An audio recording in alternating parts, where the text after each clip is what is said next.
While the Sibyl was telling these things during the difficult climb, the Trojan Aeneas emerged from the underworld and reached the Euboean city. He approached the shores that didn't yet bear the name of his nurse, where the sacrifice was being performed in the usual way. Here too, maker of Neritos, a companion of the experienced Odysseus, had rested after his long and tiring journey. He recognized Achaemenides, who had been abandoned in the midst of the cliffs of Mount Etna. Astonished to find him alive again so unexpectedly, he said, "What chance, or what god, Achaemenides, has preserved you? Why is a barbarian ship carrying you, a Greek? What land are you sailing to?"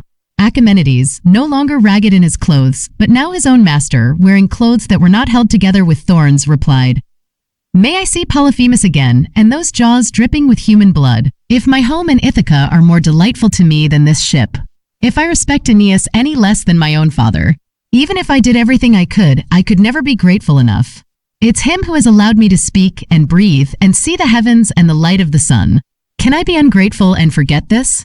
It's through him that my life wasn't swallowed by the Cyclops' jaws. Even if I were to die now, I would at least be buried in a tomb and not in his belly."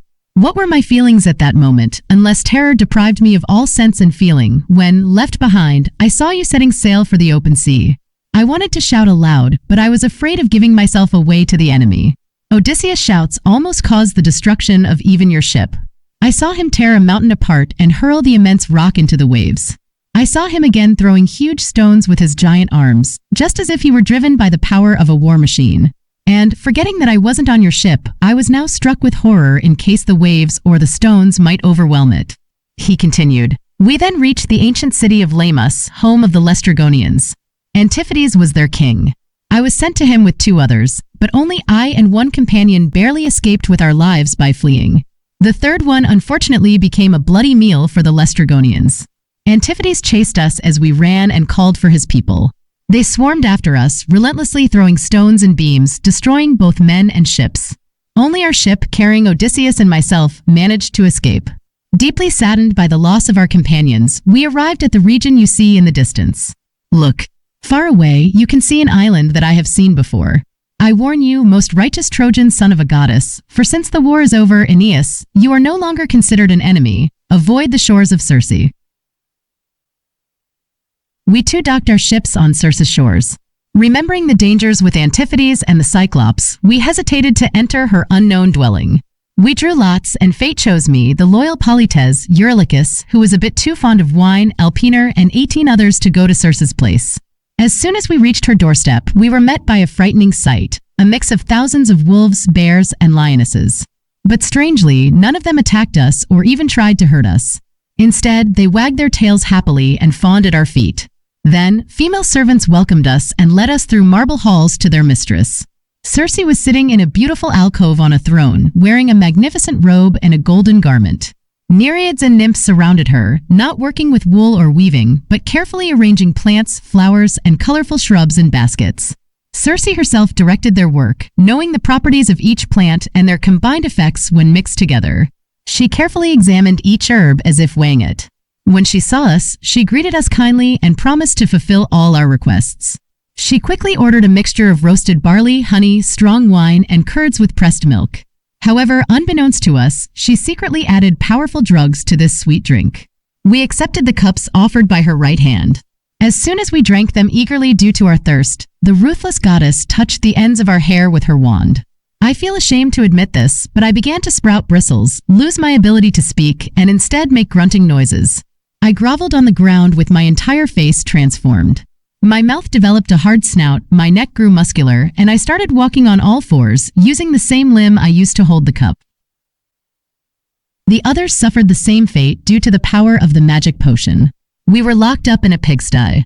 Only Eurylochus, who cleverly avoided the drink, remained human. If he hadn't, I would still be a pig today.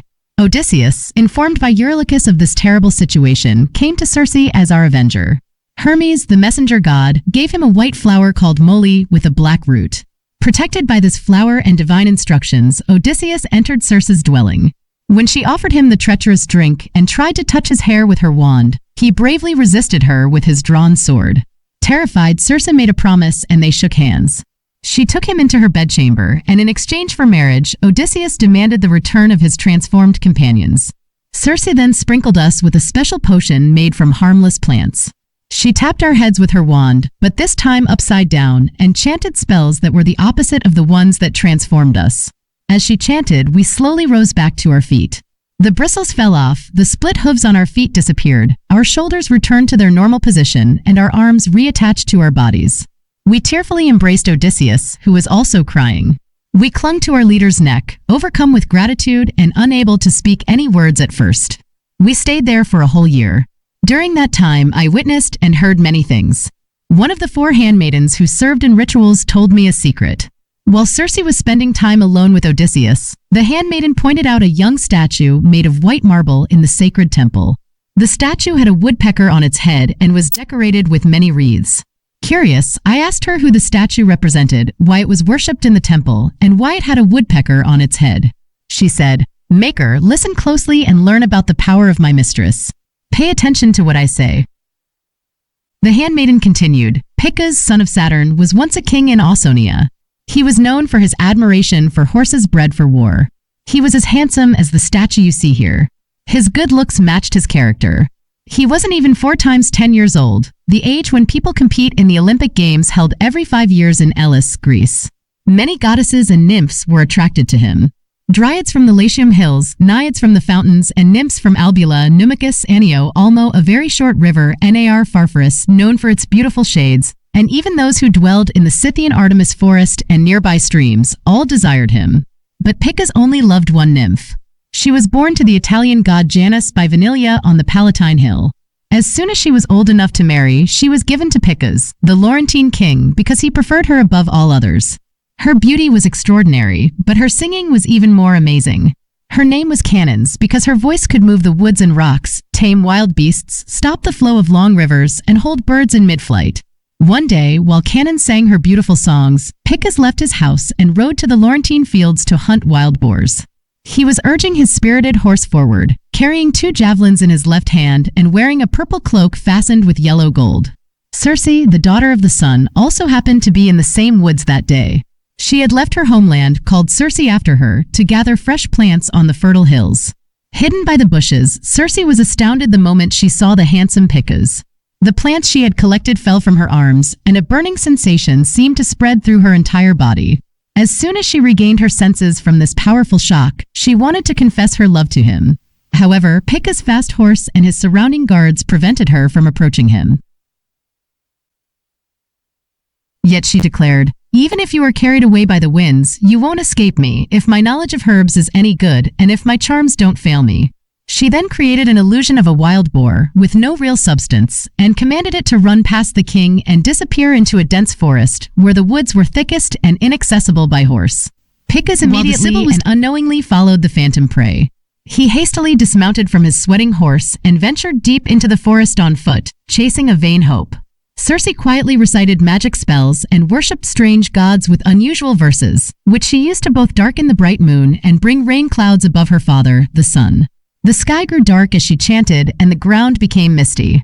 Picus' companions wandered through the darkened paths, separated from their king. Seizing the opportunity, Circe said, "Oh, most beautiful youth! By your eyes that have captivated mine, and by your graceful figure that makes me, a goddess, plead for your love, return my affection. Accept the sun, who sees all things, as your father-in-law, and don't cruelly reject Circe, the daughter of the Titan." Picus harshly refused her and her pleas. "Whoever you are," he said, "I am not for you. Another woman has my heart, and I pray she will continue to hold me for a long time. I will not betray my wife by loving a stranger, as long as the fates allow me to have Cannons, the daughter of Janus." The daughter of the Titan, after her repeated pleas were rejected, said angrily, "You will not go unpunished, and you will never return to Cannons. You will learn from experience what a woman scorned and in love can do. But know that the one who scorned you, who is in love, and who is a woman, is Circe." Circe then turned herself twice to the west and twice to the east. She touched the young man with her wand 3 times and recited 3 incantations.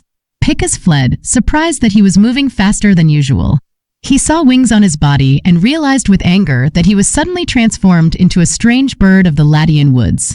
He struck the oak trees with his hard beak and tore at the long branches in his rage. His wings turned the color of his purple robe. The gold piece that had been a clasp on his garment became feathers, and his neck was adorned with the color of yellow gold. Nothing remained of Picca's former self except his name. Meanwhile, Picca's attendants searched the fields for him in vain. They couldn't find him anywhere. Finally, they encountered Circe, who had cleared the air and dispersed the clouds with her magic. They rightfully accused her and demanded their king back. They even threatened to attack her violently. Circe responded by unleashing a terrifying display of magic.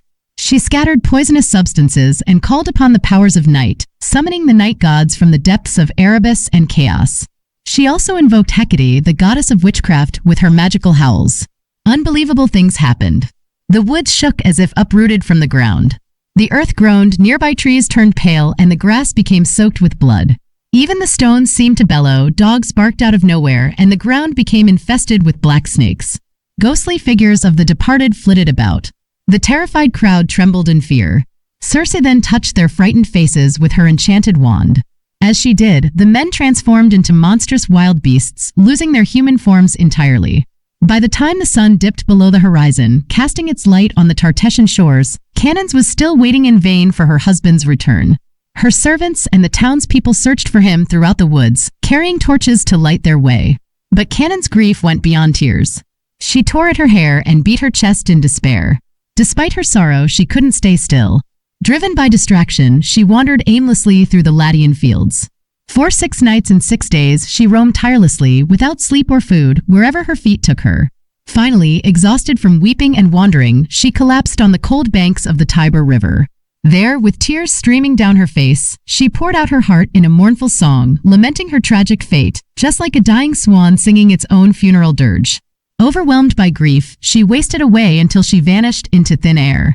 However, the place where she died became known as Cannons, named after the nymph by the ancient muses. During that long year I spent with Circe, I witnessed and heard many such stories.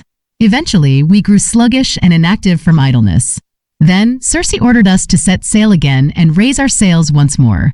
She warned us about the dangerous paths, long voyage, and perils of the raging sea that awaited us. Frankly, I was scared. That's why I stayed here on these shores when we reached them.